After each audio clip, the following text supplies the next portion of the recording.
মধ্যে ঢুকে কিন্তু দেখা যাচ্ছে প্রার্থীরা নানান রকমের করছে, সেখানে ভোটারদের সাথে কথা বলছে। এই জায়গাগুলো কিন্তু আমাদের চোখে পড়েছিল।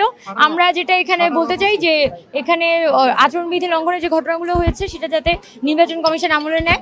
আমরা চাচ্ছি যে এখানে একটা ফ্রি অ্যান্ড ফেয়ার ইলেকশন হোক। পরিবেশ বেশ ভালো, ভিতরে অনেকে দেখা যাচ্ছে একটু বেশি সময় নিচ্ছে, যেটা আমাদের চোখে পড়লো।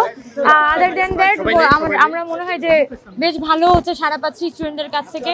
আর ভূতত্ত্ব বিভাগ, এটা যেহেতু আমার নিজের হল, সুফিয়া কামাল হলের পড়েছে, কেন্দ্র এখানে পড়েছে, তো সবকিছু মিলাই কিন্তু আমার স্টুডেন্টদের সাথে সবাই আমার পরিচিত, তো সেই জায়গা থেকে একটা ভালো সাড়া পাচ্ছি। অন্যান্য হলগুলো থেকেও খুব ভালো সাড়া পাচ্ছি। অবশ্যই অবশ্যই না, আমার সকালবেলা আমরা শুনেছিলাম যে কেন্দ্রের মধ্যে ঢুকে কিন্তু এখানে আচরণবিধি লঙ্ঘনের ঘটনা ঘটেছে। মানে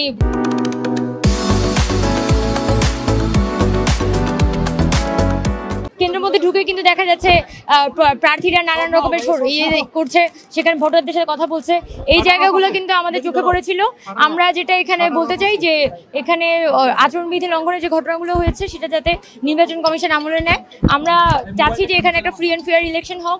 এখনো পর্যন্ত সাধারণ স্টুডেন্টদের পার্টিসিপেশন খুবই ভালো। সকালবেলা তো একদমই লাইন হয়েছিল, এখন আস্তে আস্তে দেখা যাচ্ছে স্টুডেন্টরা হয়তো আস্তে আস্তে আসছে।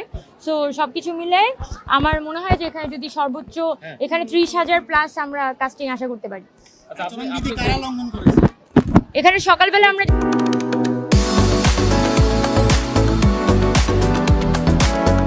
মানে বিভিন্ন ছেলেদের হলের কেন্দ্রের মধ্যে ঢুকে কিন্তু তারা ছাত্রদের সাথে ইন্টারেক্ট করেছিল। না, আমি জয়ের ব্যাপারে যথেষ্ট পরিমাণে আশাবাদী, কারণ আমরা দীর্ঘ সময় ছাত্রদের নিয়ে কাজ করেছি, ছাত্রদের কল্যাণে কাজ করেছি।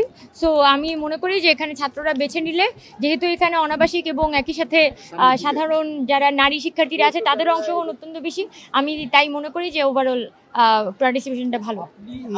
নারী ভোটের কেমন উপস্থিতি দেখলেন আপনি, এবং নারী ভোটারদের উপস্থিতি বেশি এবং সন্তুষ্ট কিনা? আমি এখনো পর্যন্ত সন্তুষ্ট, যদিও ভিড় আস্তে আস্তে একটু কমে যাচ্ছে।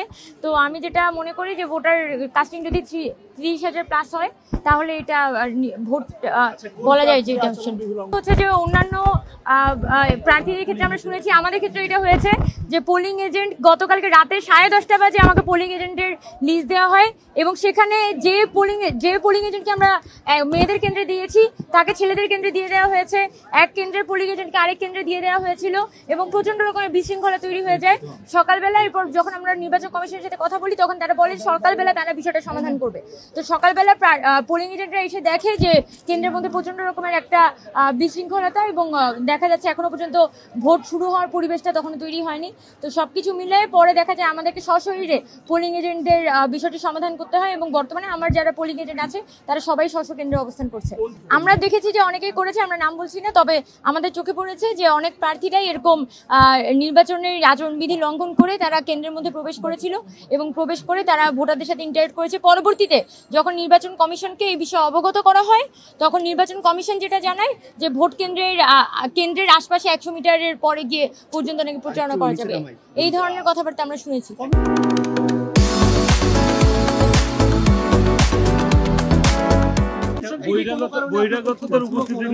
এটা এখনো পর্যন্ত তো এই আচরণবিধি লঙ্ঘনের কথা বারবার এসেছে, কিন্তু আমরা কখনো শুনিনি যে তারা কোনো প্রকার ব্যবস্থা গ্রহণ করছে। এবং আরেকটা কথা এখানে আসে যে প্রক্রিয়া গতকালকে রাতে পোলিং এজেন্ট সিলেক্ট করা হলো, আমরা জানি যে ভোট গণনার সময় কিন্তু এই পোলিং এজেন্টরা উপস্থিত থাকবে।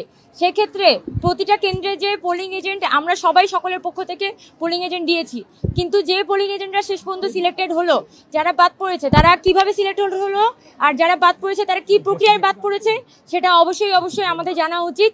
কারণ ভোট কেন্দ্রে যখন ভোট গণনা হবে তখন এই পোলিং এজেন্টরা উপস্থিত থাকবে।